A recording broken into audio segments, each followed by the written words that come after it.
Good morning. It's Monday, February 20th, 2023. My name is Terry Morgan. We are here to talk about the foundations for Wudang sword. This is a straight sword, so double-edged sword. I'm going to pull that out in just a second. The class today is late. Apologies for that. Couple things. First, I had something that was not so great, and yeah, I needed to take a little extra time. Second, have something that I'm trying to do, and I had inspiration for it this morning.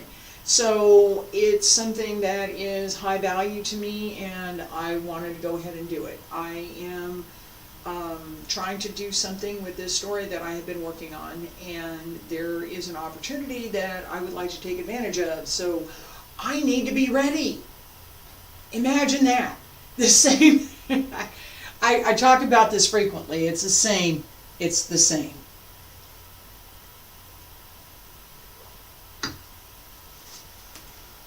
Now, what I need to do to be ready is a different matter. But that idea, that concept, that I'm here, I'm practicing. This is practice. This is not fancy. I get dressed up and do some fancy stuff at some point, but I've done that. But this is practice. So what are we doing in practice? Well, that part of looking at what you're doing, understanding what you got, and then being able to take it to the next level. And you can't do that unless you know what that level is. You can't. I had I'm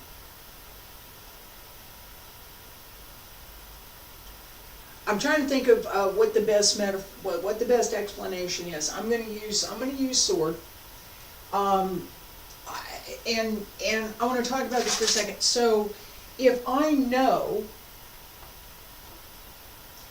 what a good sword form looks like, I can compare what I see in that form with what I'm doing, and I can make some assessment as to whether or not I'm less than, same as, better than, whatever it is I've seen. With that same idea in mind, I took a look at asking some people who know more than me. Okay, there's all sorts of universes in which there are many, many people who know way more than I do. There's a couple of them that I probably know more than the average person, for sure. But you know, then let me see what about this? What about this? And it was hard. It was hard. I made a mistake. I made a big mistake, and I learned from it. Okay, right? That's the goal. It's not, are you ever never going to make a mistake? No, you're going to make a mistake. What do you do with it? What do you do with it? You say, oh, you say, well, you're wrong. No. I looked at what I was being told, and I said, well, that's not right. I can't do it that way. I know, I'm not going to do it that way. And then I thought about it, and I thought about it some more.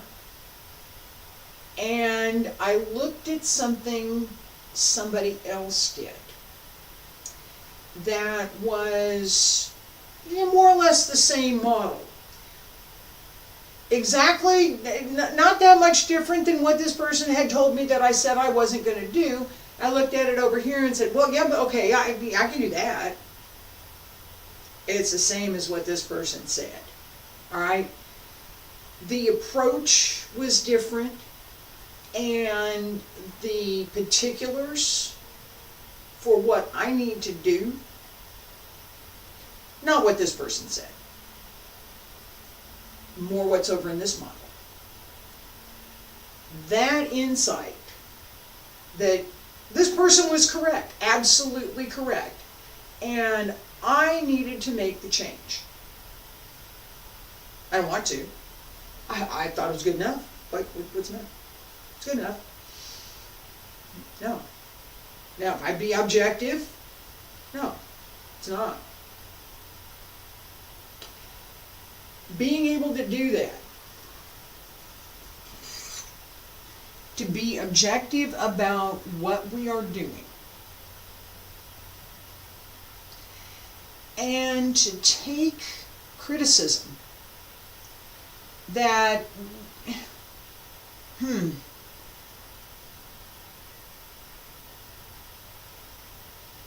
let's take a step back. What did that really, what was he really pointing to?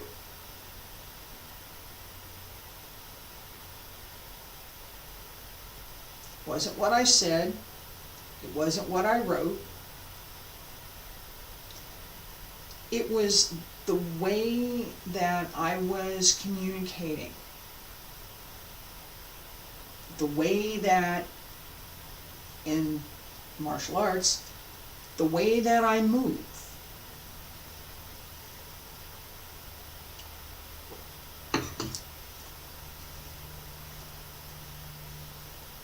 If I want someone else to understand what I'm doing, how do I do that? How do I explain that? Slice this way and this way. Right?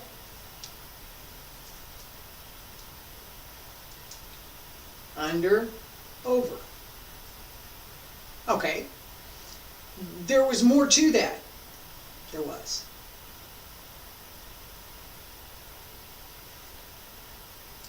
And notice, I did that twice. Notice the first time I raised my elbow, that's not correct. The second time I did not. It's correct. Alright, so the only time the elbow goes up is if my arm's going up. Okay? No? Yes. That flexibility through the wrist is something that we have to develop. So, with the idea that I know this, I'm explaining it, I'm showing it, and now there is an opportunity to compare. From here, that's it. Up, across, and across.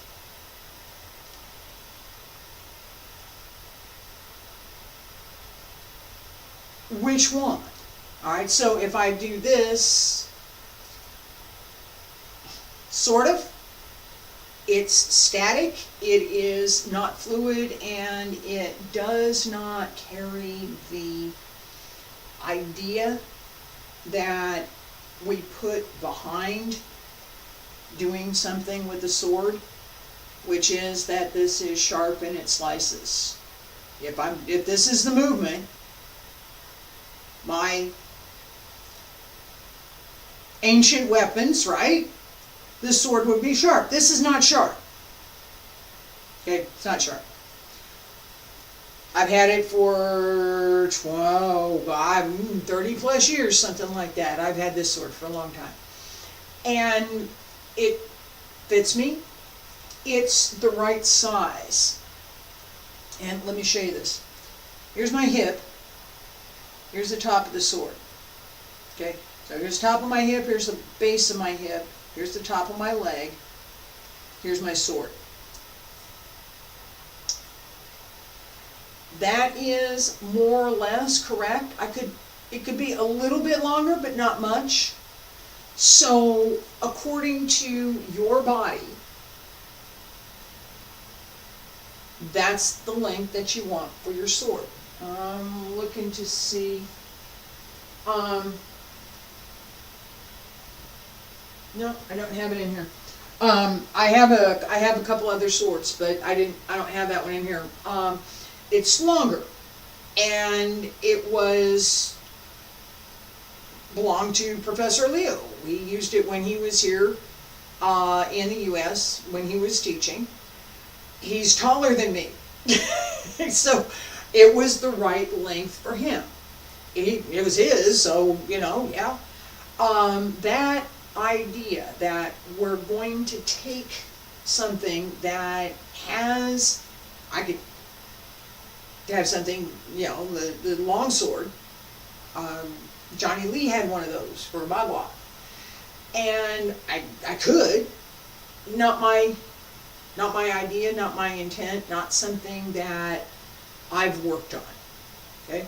So I have worked a little bit with staff, which is in some ways very similar to sword, except it's a blunt object. You can't slice anything with a staff, you can only hit it. Right? You can do that with a sword too, but the idea with the sword is you could slice through.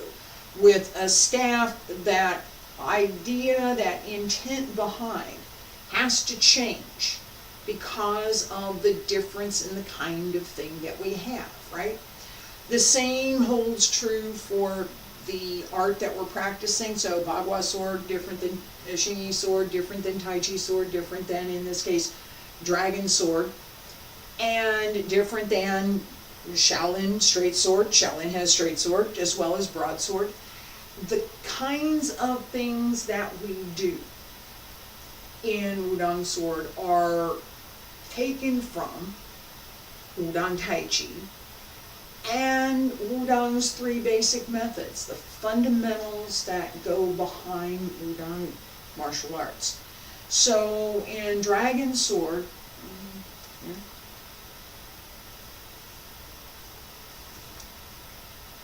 right? That, I just did that slice across, didn't I? And up. That turn and twist through the waist, right, needs to be understood separately from what we're doing with the sword. If we can't move, extending the move, if we don't know what the move is, then we can't extend whatever it is we're doing through the sword. We can't. It doesn't work. Alright, so in Wudang Tai Chi sword, I'm here.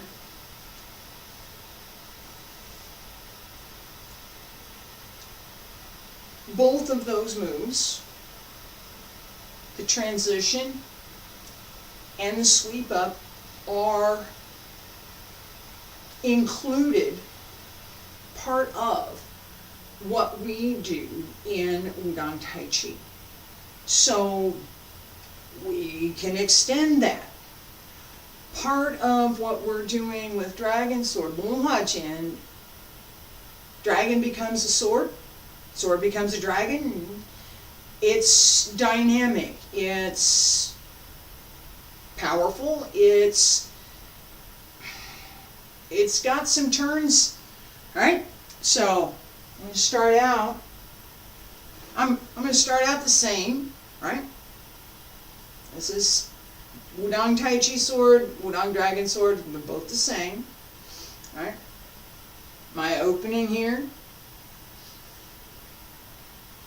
right? I'm going to leave that the same.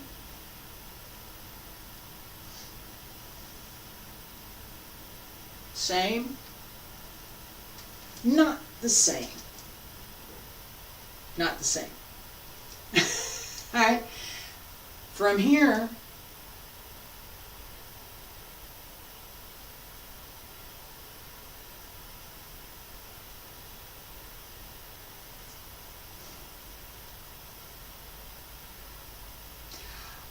I need to be able to turn,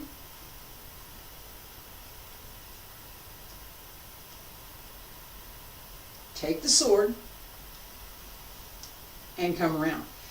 That twist, turn, weight change partly comes through some of what we're doing in both the coiling snake and creeping snake. And very much in what we do in dragon step.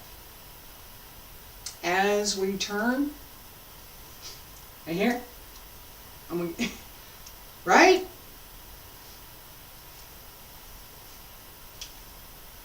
Not that much different. That dynamic and the general direction of the move and the turn are the same. We extend that here and we continue on. The key to straight sword, in my opinion, is not trying to hold this too tight. You have to hold it. There's no, you have to, right? Your hand never goes up here. Doesn't happen. Never. Don't do it. Okay? Always back here.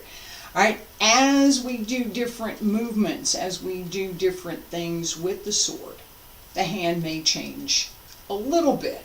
Not a lot. You still want to keep hold of it. If you can't keep hold of it, then don't do that. All right? But it should be loose enough that the sword can move,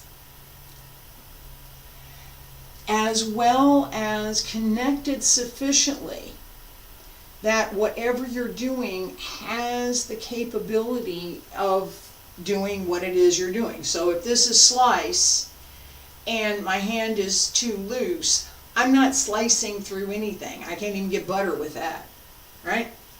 That I can, yeah, that might slice through something. All right, so my target's over here. Here's where I ended up. True. All right, so that idea of keeping the sword loose enough that it can move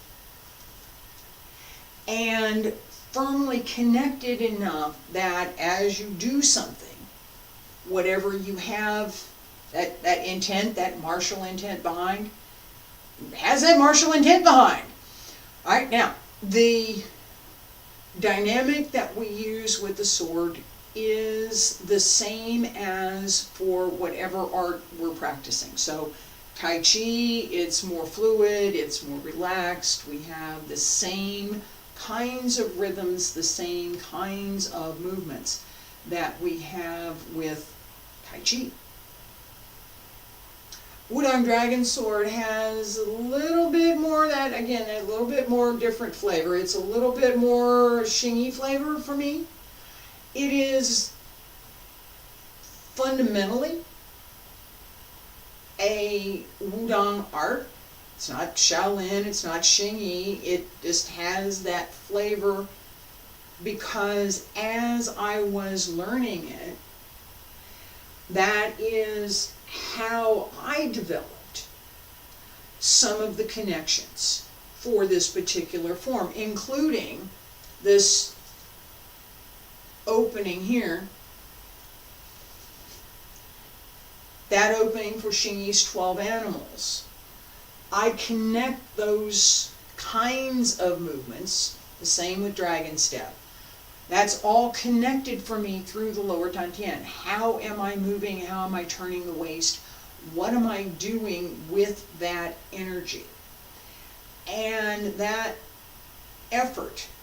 Okay, so the effort in Tai Chi is calm, relaxed, continuous, flowing, fluid. There are times when we use Fajing, we express the energy, and yeah, there's a lot of that happens. It can.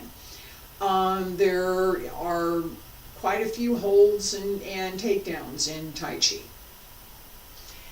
The kinds of things that we do are this rolling, flowing. That's the kind of thing that we practice. We don't practice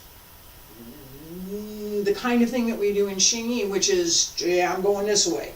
That's it. That's where I'm going. No, I'm not thinking about going to side, I'm going that way. Xingyi does that. Very direct. That Tai Chi, looking around, kind of, Bagua, turning and looking, right? Those carry their own methods for sword. Bagua sword is not Tai Chi sword. Xingyi sword is not Tai Chi sword. No, it's not. It's not. All right, and that understanding of how we move, how the sword should move, and what we're going to do in that combination of what we're doing with the sword and what we're doing in the movement. That's pretty much what I wanted to cover this morning. I, again, apologize for getting up a little bit. Yeah, it was early, but it yeah. Not ready to say anything about it. It's family stuff, and so as we're practicing, right? Then that was why I was late, and I decided that yes, I wanted to go ahead and teach this class this morning anyway. Go ahead, and even though I was late, and then that the other thing, which was the good thing, that I'm really trying to put together a very concise pitch for this story that I've been working on. So, alright, so a couple things that we covered today. The idea that we're going to connect whatever movement we're doing with the fundamentals for the art. That the sword needs to reflect what those fundamentals are. And that we need to extend those fundamentals through what we're doing with the straight sword. Alright, straight sword has an edge on one side and an edge on the other, and it has a pointy end. That's different than a broadsword. Broadsword has an edge on one side. A Japanese samurai sword has a slight curve to it and an edge normally on one side. So you might see someone use their hand. This is, in broadsword, this is done. The back of the hand goes against the back of the sword to come around in some forms. You can do that with a broadsword. You can do that with a samurai sword because there's no edge on that side. This has two edges. You can't do that with this. Don't get to touch either side of the blade. Okay? And, you know, whacking somebody with the flat of the blade, you can, but why? Right? So, slice, slice, in, slice. We'll work on that a little bit more tomorrow. Thank you for being here today. I appreciate it.